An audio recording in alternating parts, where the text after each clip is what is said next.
Right, I just want to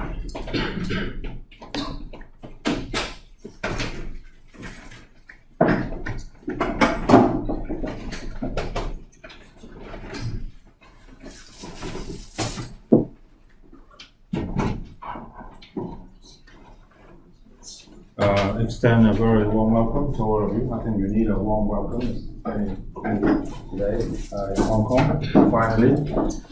The reason we are here today, so thank you first of all for coming on time to the right place at such short notice. We are here, so this is today the start of a series of what I call supplementary tutorials, which we will run from now until the end of your course in derivative trading. Now, I'll be honest with you. So the material you are about to see, I only started putting it together 48 hours ago. So I didn't have as much time as I would like. And the last time I looked at that was a year ago. Okay. So my memory is a little bit hazy occasionally, but I think I do. One thing that I remember very clearly is the particular areas in the past where actually I know that students had difficulties with. Okay. C minus P is equal to F minus X. Why is that? Okay. For example, so I think for little things here and there, I hopefully can be able to make a difference and help you a little bit. That's what I'm here for. Now, I think this is a little bit stuffy in here.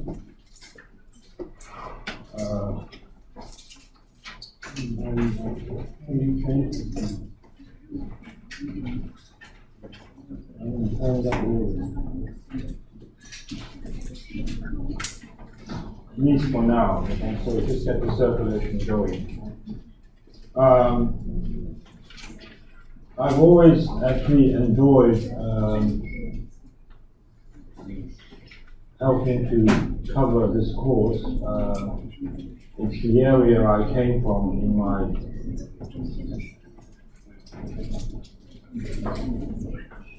my finance career, and I think it's a very good course. As you may know, Toby has been governed, at least for the last few years.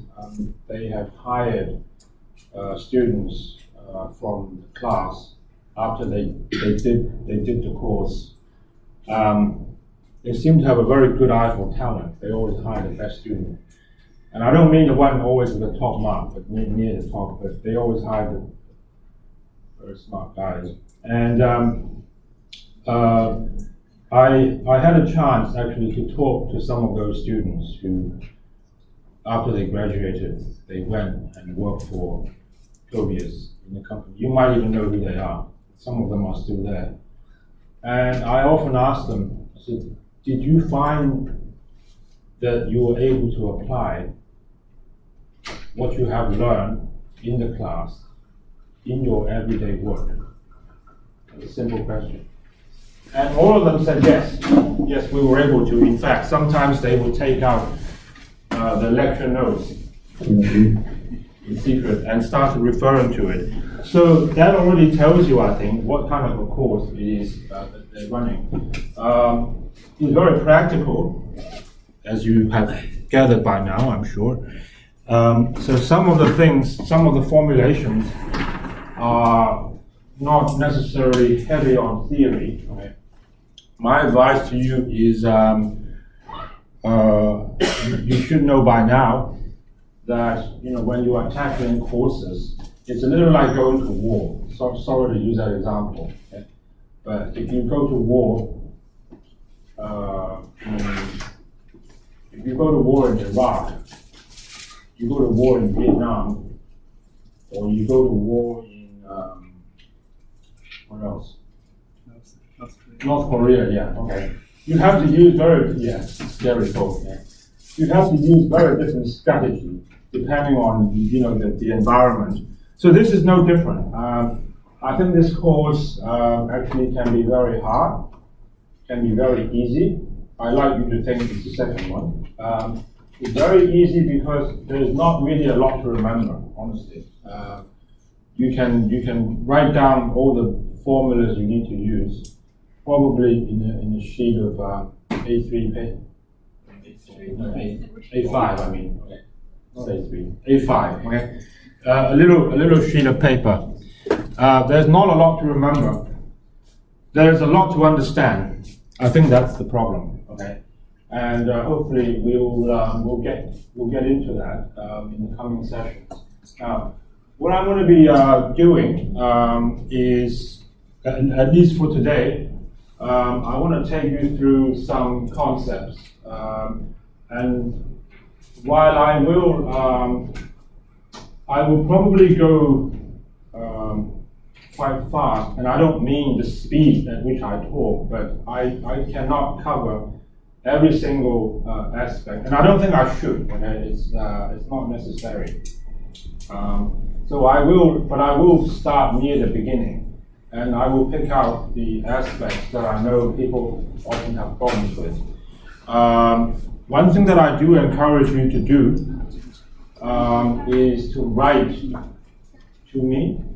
I set up yesterday a common file, a Google document that you can all have access to in that link. So if you have any questions, the best thing for you to do is to go up there, and if you can specify, if you can make specific reference to a particular lecture and the page, that helps. Maybe you have a general question, which is fine, okay? But if you have a question related to a particular lecture, particular page, let's really try and get focused, okay? But for today, I won't go through those. There's already enough stuff to cover. So I hope to be able to let you out in 2 hours or less, okay? And so we'll go through these, and then we will also have a look at some of the questions in the question set. Now, maybe you already know the answer, okay? Maybe you don't. Okay? The point for me is not always the answer. It's the thought process before you arrive at the answer, which hopefully can help you a little bit in digesting and your own analysis of these problems. Okay. Now, so this is what we think we'll do. So this is today. I'm hoping that we can meet again on Sunday morning, and then next week. Yeah. Now next week we won't be here. The reason is next week is actually graduation day for this campus, for the undergrads, all the undergrads. So for some reason they go on strike for a day. I don't mean that, but all the classrooms cannot be booked for some reason. So we're trying to figure out what to do. We'll find a solution. Don't worry. Okay. Worst thing is you'll just come to my home. Okay.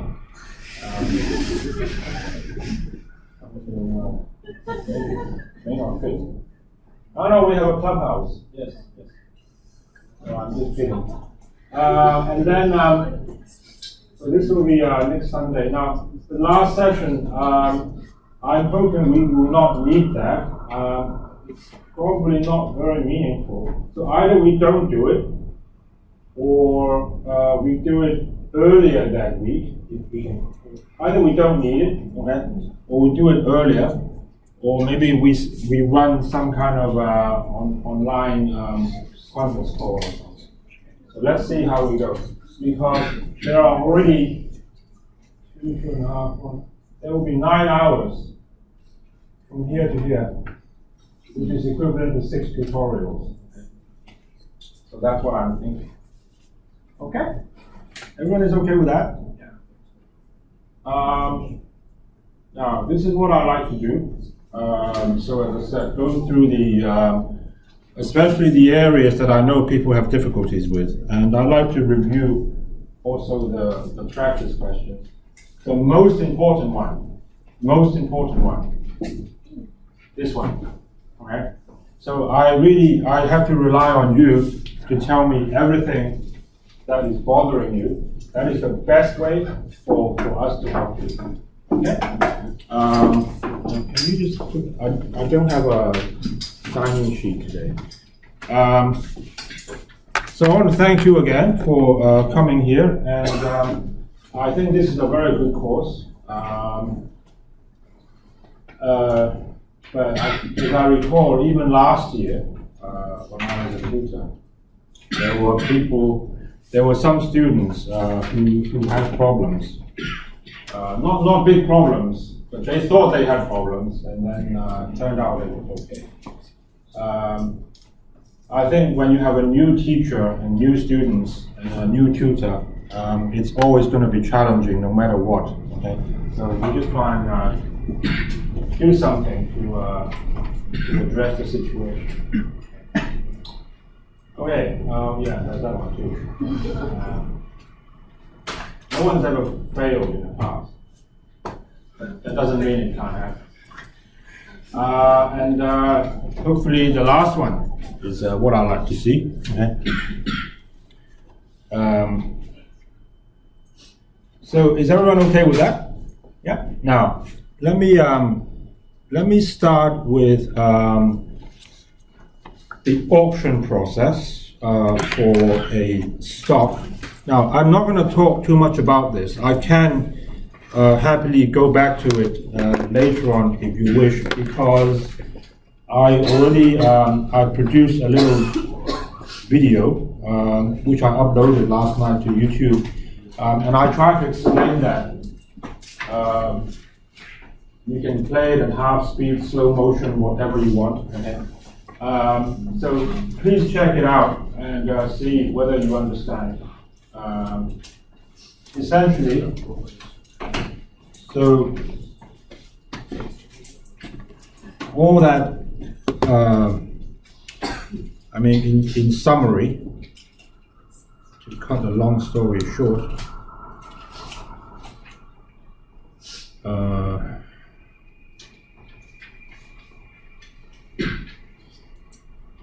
okay, where's my notebook? I created a new one this morning, this one.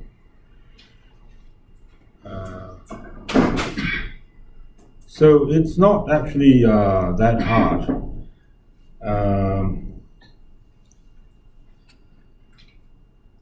And in any market, it doesn't have to be the stock market, but we use stock as an example.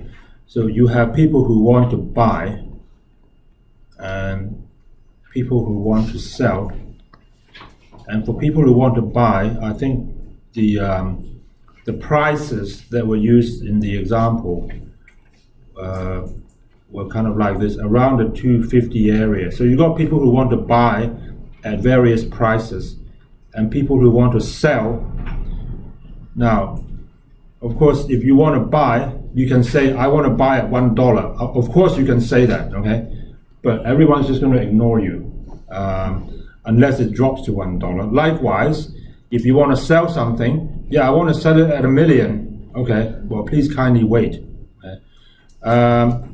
And maybe, and then the lower the offer, the more likely you are going to find someone on the other side who would play with you. Okay, and so all it is you try to meet in the middle, and this is what we sometimes call equilibrium, I suppose.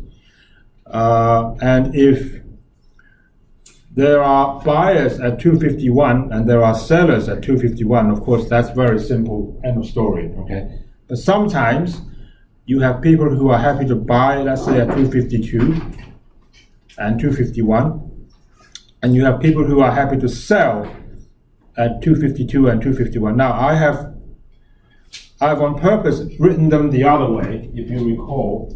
So I flip these prices the other way. I think it's easier to see when you do that. In the slides with Tobias, all the prices line up the same way. So, but I flip them up. So what you have now is the thing to remember is one. So the highest bidder and the lowest offerer will have priority over other people, okay? So these people, it doesn't matter, it depends on how many there are, okay? They will have priority, and people who want to sell at a lower price will have priority. Now, when you have two bids and two offers meeting the criteria for clearing, then it's just a matter of which price can attract a larger number of shares that we can clear. Okay. Now, don't worry if for now you don't understand. It's all explained in a lot more detail in the video. Okay. So all I'm asking is that you go home and kindly have a look at that, because I think this is the kind of stuff that works a lot better when you can hear it offline in your own time, than if I explain it right here. Okay. So that's that one. Now, the other thing, futures role. So L1 up there refers to lecture 1, page 69. Okay, the reference. Are you all okay with that? You know the part I'm talking about. Futures role. Do you know how, you all know how that works, or would you like me to explain what was going on? Because in the past, some students had problems understanding this concept. Would you like me to explain? Yeah? Okay. Now, let me just go to, so lecture 1. By the way, this session is being recorded. That's not to say you can go to sleep. Okay? I don't think you will. If you want to go to sleep, you would just stay home, right? And but it means that when you go home, there will be a copy. Oops, hold on. I don't want to close. Cancel. Okay. Page 69, did I say? 69. Okay, now,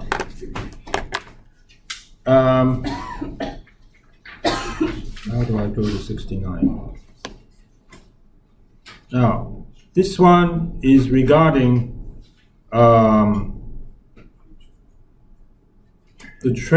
simultaneous trading of two futures contracts with different maturities, but the same underlying. Now, that is technically how you would define a calendar spread. You can trade calendar spread in anything that you want, in stock index futures, in oil, in other commodities, in bonds, in currencies. The question is why you want to check. Why do you want to do that? And in order to understand why, you have to know a little bit about how futures contracts are actually priced. Okay, now just imagine if today, okay, is first of all, let's pretend today is July the 15th. Okay, whatever. So you are now in July, and you have an interest to transact two futures contracts. One matures in September and one matures in December. Now, first of all, how do you price these things? The way the futures contract is nothing more than buying something at a forward point. And as I've said many times before, the fair price is whatever is the price now, okay, plus the financing cost between now, so let's say now is July, the financing cost between now and September, okay, you have to add to it, okay, plus minus whatever benefit. So basically the price now plus whatever is the cost for carrying that position, that's why it's called cost of carry, okay? Whatever is the cost of carrying that position minus whatever benefit you might get. Okay, now this is very simple. This is really elementary in finance. Is the price of something in the future should be the price now plus whatever cost it will cost me to borrow. Okay? So if I want to buy this thing, or if you want to buy this thing in Christmas, okay, you're welcome. Okay? And let's say it costs $1,000 now, right now, okay, and you tell me I'd like to buy it in Christmas. Okay, now I don't know what this is going to cost in Christmas. So what I would do is I'll turn around, I'll go to a bank, I'll borrow $1,000 today, I buy this, and I put it in my car park, whatever, okay, and I wait, okay, until Christmas. And when Christmas comes, I'm going to say, okay, thank you very much. I'm going to charge you, or I'll tell you on the first day, I'm going to charge you $1,000 plus whatever interest that I will be charged. Now this dividend, of course, the lecturer is not going to pay a dividend, okay? But this is, and I have said this before in the pre-term finance course. This is often called the net cost of carry. It's net because this is sometimes called the cost of carry, the interest rate, okay? But because you get a dividend coming back, it's the net cost of carry, okay? Now,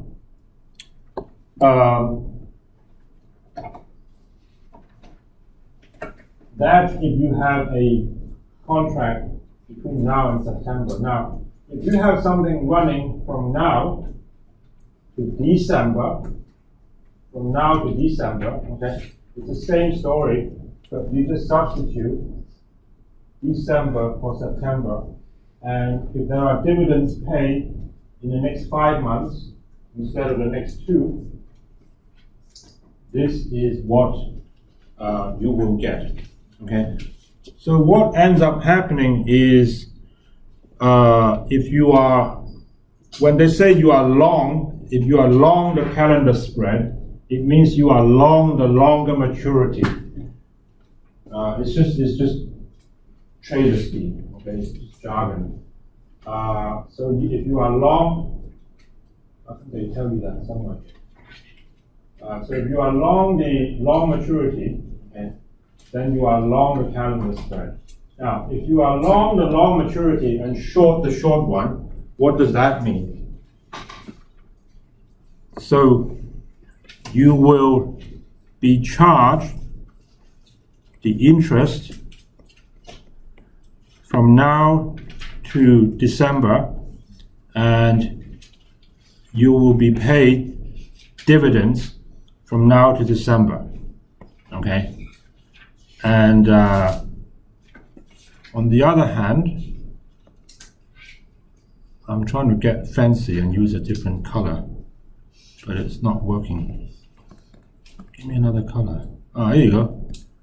Okay, and then when you are short the short one, so if you are long, then you have to pay the interest and receive dividends. But if you are short, it's the other way around, okay? It's down here. So interest and dividend. Now, you can kind of see that even just from this formula. So if you are going to be long this one and you're going to be short this one, then the spot will cancel out. And from the diagram below, you can also see that whatever is happening here will be offset by whatever is happening here.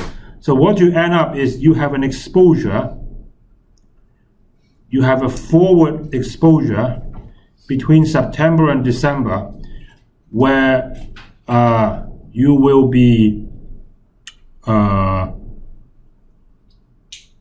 so if you are long, the calendar spread, okay, end up that is the same as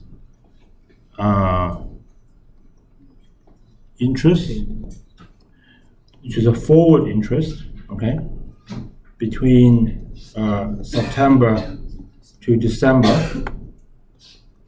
I'm sorry, I hope you can read my writing. Minus dividend from September to December. Okay. Now you have a position and you have an equality which is driven by two elements only: an interest rate and a dividend.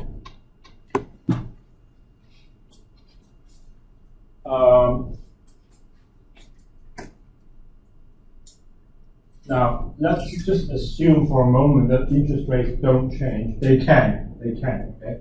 The forward interest rate. And of course, if your long calendar spread is equal to interest rate minus this, so this implicitly has a plus sign in front, so you want that to be as high as possible, and then you make money, okay? And when there's a minus sign, you want this to be as low as possible in order for you to make money. Is everyone okay with that? That's a very simple idea. So you want interest rates to be high, and you want dividends to be low. Okay, now, there was a famous example a few years ago, and I think this is a very good illustration of how you really can. This is a real case, okay? You really can make money when there are market gaps that even professional traders have not picked up. And I bet you that in emerging markets, they are everywhere, okay? So in 2008, if you remember, there was a, maybe you don't remember, you were too young at the time. I remember. There was a trader, I think Javier was his name, from Soc Gen, which is a big French bank, and he was a trader, I think, in equity derivatives. And he was falsifying his performance or trade data or whatever, and he actually managed to, he lost the bank around 5 billion euros, which is a lot of money at the time. Still is, okay?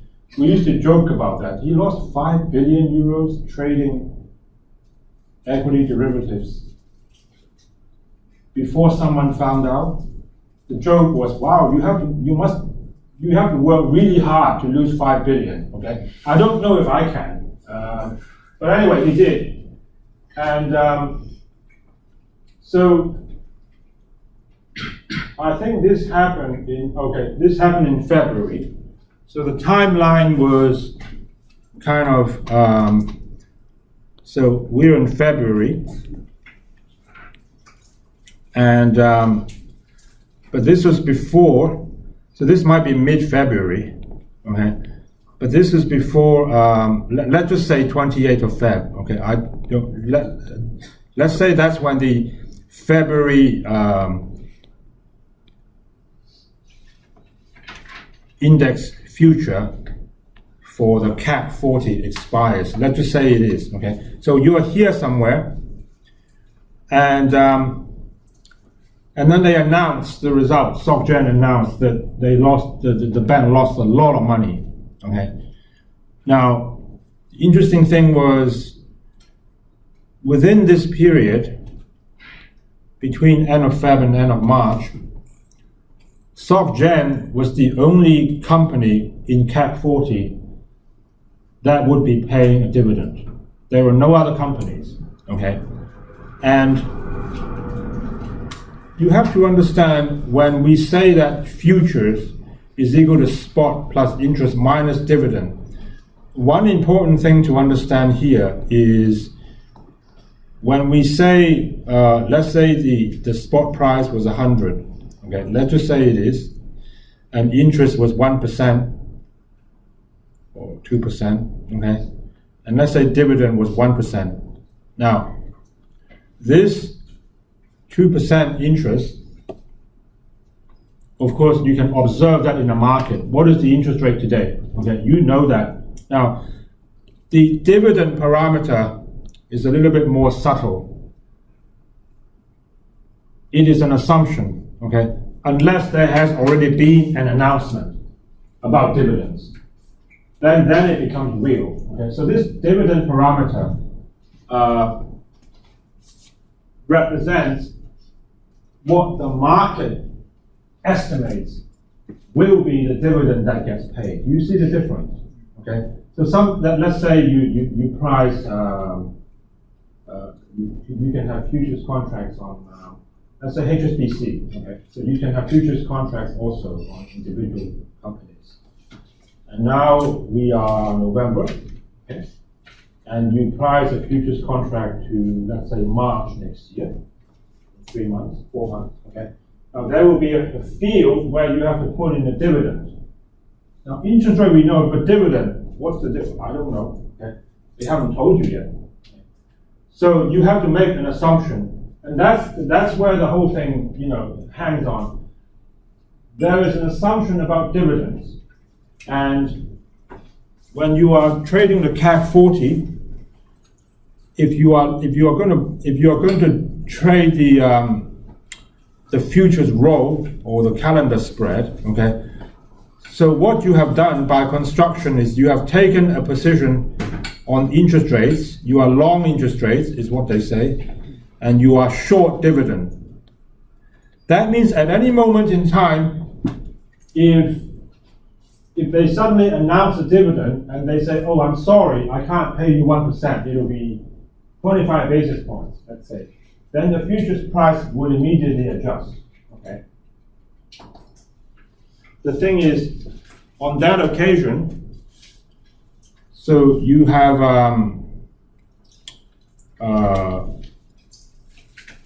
the futures of, so this is time, and this is the, let's say, the futures price, and you have the, let's say this is the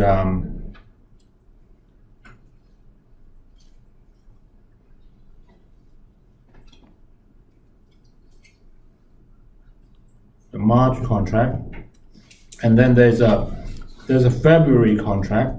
Now it would move in a similar fashion, but it would not be the same price. Okay. Now, after they made the announcement, what actually happened was they both fell. So the CAC 40 for both maturities fell. Okay. Now that's quite normal. Okay. What should have happened? What do you think should have happened? What should have happened is that the March contract should have fallen more than the February contract. For the simple reason that the March contract has a dividend payment. So the disappointment actually is going to happen here. The disappointment. But the February contract does not have anything to do with that SocGen dividend. And some traders, they actually saw the opportunity and they made a lot of money from that.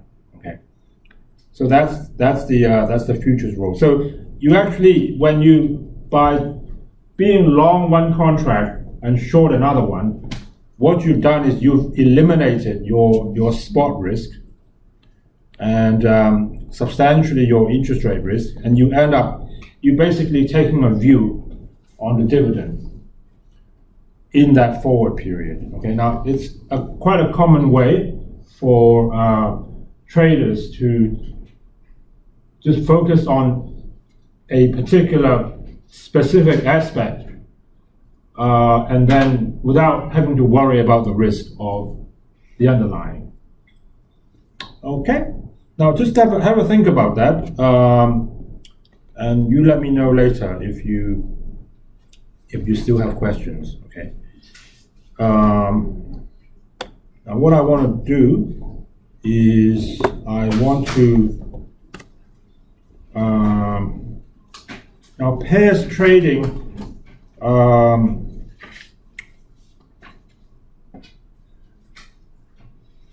The only thing I think I want to mention here is that you should distinguish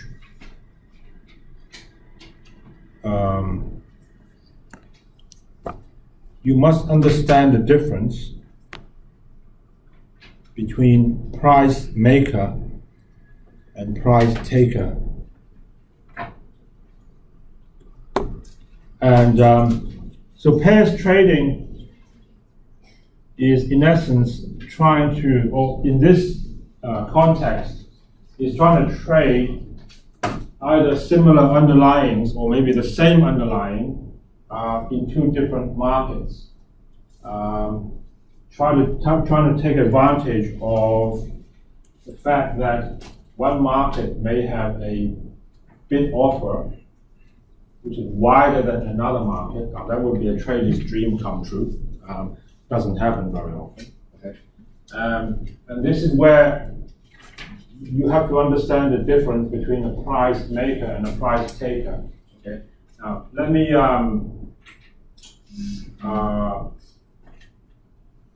so I think, as I recall, there was an instance when we were talking about trading. I think it was a DAX or the UREX, either in the European market, in the main market, and then in Singapore, there is also that equivalent contract. Now that happens sometimes.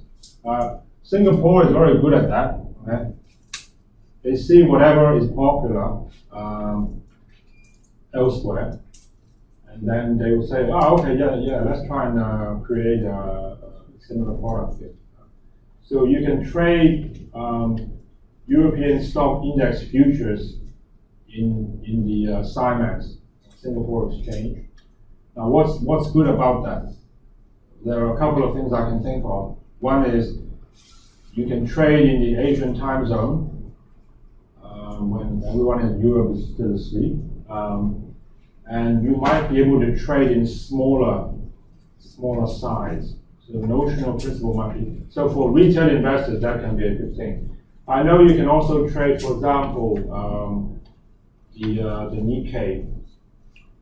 You know the Japanese, the Nikkei futures, the Nikkei index futures in Singapore. You wonder why don't I just go to Japan and trade that? Well, you can. Okay? The one in Singapore is actually smaller. Okay? The size is smaller. And likewise, you can trade all these, A50, FTSE, Xinhua, this and that in Singapore. Okay? So anyway, so the point here is there is a much bigger market. There's a main market and there's a side market. And here's where sometimes it creates opportunities. Now the main market, when we say it is very deep and very liquid, what exactly do we mean by that? When you talk about liquidity, okay, which is a very, very important consideration, liquidity means normally one very good measurement is how tight is your bid offer. Okay. If you take the foreign exchange market as the best example, okay, the spread between bid offer is very, very small. Okay, even for retail guys like you and me. So when it's very tight, that means you can buy and next moment you can sell, sometimes within nanoseconds. And there will always be someone on the other side. And deep means, they can take, large trade size, and then the market wouldn't even move half a millimeter. Okay. So the market in Singapore is relatively illiquid. So when you want to trade and you put in a price, you might have to wait, 2 minutes before someone just come back from a cup of coffee, and then they go, okay, that one, like that. And in one market, you act as a price taker, and in another market, you act as a price maker. Do you know the difference? Because if you don't, if you cannot appreciate the difference, this whole example doesn't make much sense for you. Okay? Do you know the difference between price taker and price maker? We hear very often this term, price maker, okay, in professional circles. So he's a price maker in U.S. Treasury. He's a price maker in dollar yen. Okay? No one ever says, oh, he's a price taker in U.S. Treasury. Okay? A price maker is somebody who is making prices. I don't mean to be funny by saying that. Let me see if I can give you an example.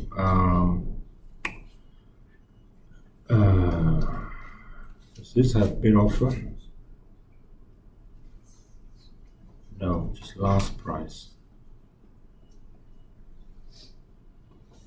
Have you ever heard of FinViz? No?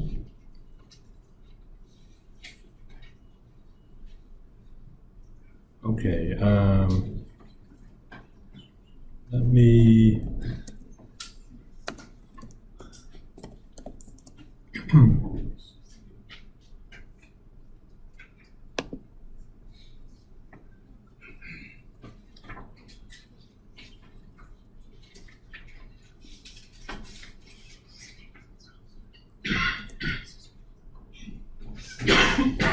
just bear with me a second. Okay.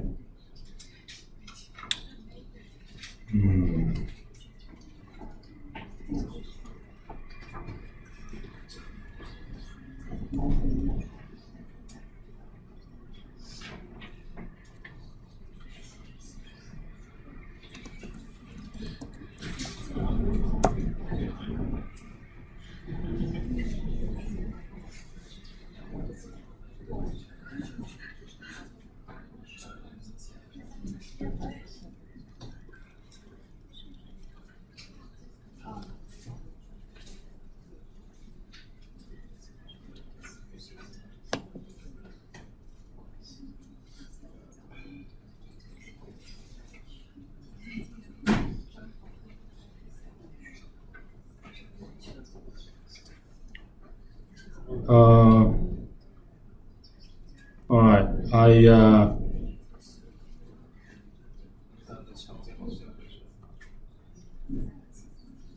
okay, never mind. I was actually trying to find a website that can show you a price with a bid and an offer, okay, but it's harder than I thought.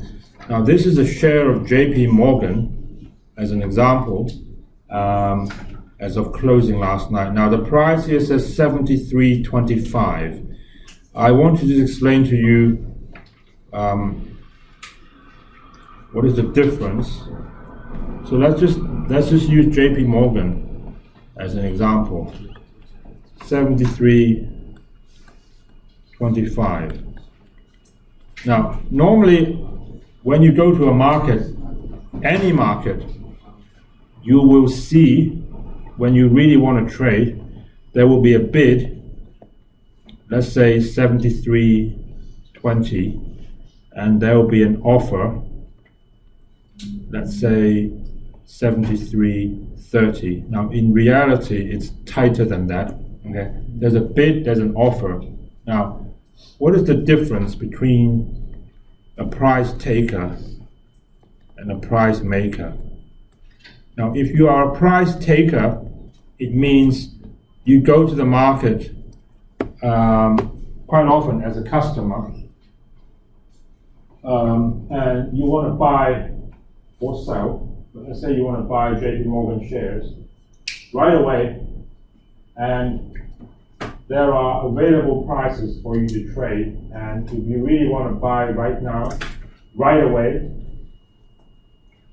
no hassle, no waiting, nothing, okay, you can. You just take that price, okay. 73.30 is yours, okay. So you take prices. Likewise, if you sell and you don't want to wait, then you just go to the market and you see what is the bid, and then you take that price. Okay, now a price taker, so you just take whatever price is out there in the market and you get executed right away.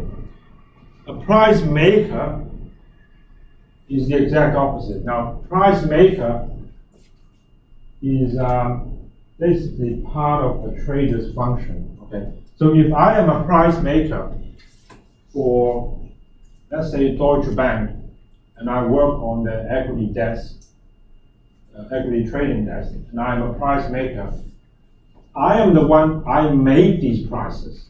I'm telling the whole world, okay, I will buy JP Morgan shares at 72.30, and I will sell at 73.30, okay? That's a price maker. Now, if you make prices, there are two steps, okay? First, I have to put the prices out so the whole world can see it, okay? Second, somebody has to accept it and say, okay, done, okay, I buy. And if they buy at my offer. So if you are a price maker, the price is always to your advantage, but you are, in a sense, quite passive. Okay, you wait for someone to come along. You see the difference? Yeah. Now it's important you understand that part, because all this talk here regarding arbitraging different markets depends on that very simple idea, which is that there are two markets.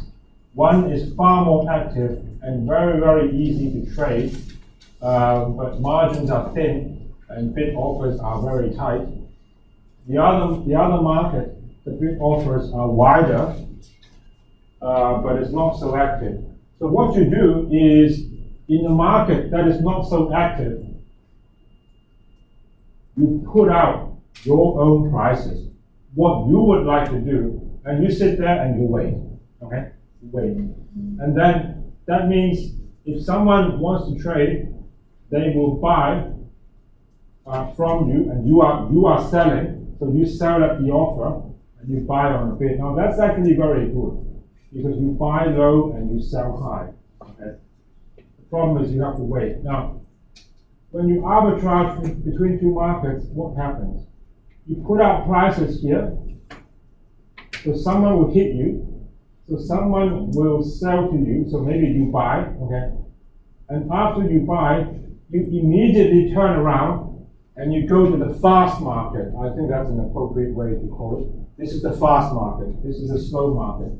You go to the fast market where you know it's very, very easy for you to, well, it's easier for you to trade in the opposite direction in order to execute your arbitrage.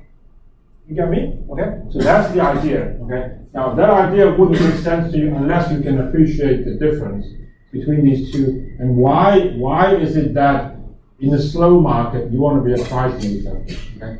Because the spreads are wider, so you just put your prices out and you just wait until someone trades with you. Okay? Once that's done, right away you run to the other market, and then you try to arbitrage. Okay?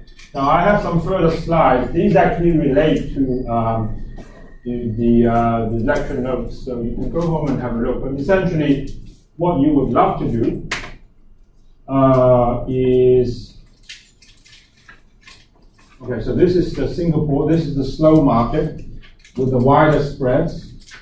And then the European market, the fast market with tighter spreads. This is a bid offer. Okay? So what you would love to do is you just keep trading here. Buy low, sell high, buy low, sell high. Okay? Because you are a price maker, okay, you just put out your bids and offers and you just wait until someone hits you on that. Okay? The technical, I don't know why they use those verbs. Okay? So you are a price maker and you put out your bids and offers and then you wait until someone hits your bid, okay, or someone lifts your offer. Don't ask me why they say that, but they do. So that's the best case. Then you just buy here and you sell there, buy, sell, buy. You can do that all day. Doesn't seem very complicated. Okay. Now the second best is you buy at a price maker in Singapore. So you put out a price, go to the washroom, you come back. Oh, okay. Someone wants to sell to me at bid 2. And right away, you turn around and you trade in the other market, okay? And you sell as a price taker. Now, because you sell as a price taker, you have to sell at someone else's bid, but you still make the profit here. Yeah? Okay? So that's that's how that works. Okay, there was a further example, but I think it's the idea is similar. Okay. Now I know there are some numbers on the back of that. I think if you already understand this, you should be able to make sense of the numbers. That's just how to execute it. And what do you do when things start to look like they're going wrong? They deviate from your original plan. Then your trading becomes more and more conservative. And you might even have a time stop and you just try to get out after a while. So I'll let you read these. So like I said, come back to me later. But I think you once you know what I just said earlier, okay, the rest should now make sense to you. Everyone is okay? Sorry, one question. Yes. On the price maker quote price in the slow market, should they put quote the 2 price, the bid and ask, or they can just quote 1 price? Okay, that's a nice question. He's asking, when you are trading as a price maker, do you actually have to quote? These are called two-way prices. Okay. Now, you know what? Actually, do you have a stock trading account yourself? In the past. Yeah.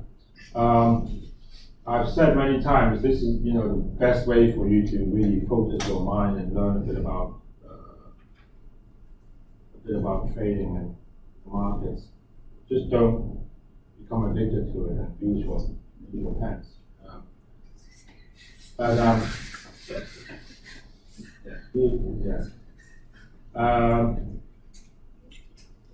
There is nothing if you have a trading account. Okay, there is nothing. So let's say right now I'm dying to show you a real quote somewhere. Maybe next time I'll do that. I'll log on to my own trading account. But let's just stick to the example of JP Morgan.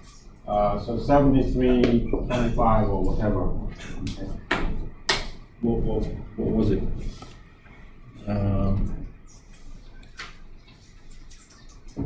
So 73.25. Yeah. Now there is actually nothing to stop anybody, okay, including you.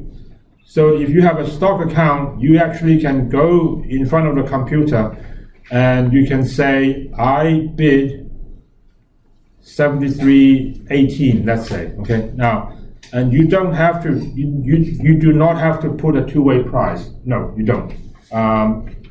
Some traders are required to do that. for instance, if you are mandated as a by law, okay, as a official price maker, let's say for U.S. Treasury or Hong Kong government bonds, okay, it's a legal status. So you promise that at all times you will make prices bid and offer. Okay? Maybe you're wondering why do I want to do that? Okay? Well, it comes with certain privileges, okay? Because they give you more trades, and they would make you one of the leading brokers. Okay? So sometimes you may be required for legal reasons, but there's nothing to stop any one of us in this room to be a price maker, so to speak. Okay? So sometimes when markets are quiet, you go in front of a computer, but be very careful when you do that, okay? And the market, let's say, was trading like this, and you type, let's say 73.18, 73.19, you can see your own price linking. The whole world can see at that one moment in time, you are the price maker. And you are offering something to the whole world. Okay? It's all right? Yeah. Now, let me, so there's some more slides here. It's a short break here. Do you want to take a short break? Yeah? Okay. Why don't we come back in 20 past 10 or something? Okay?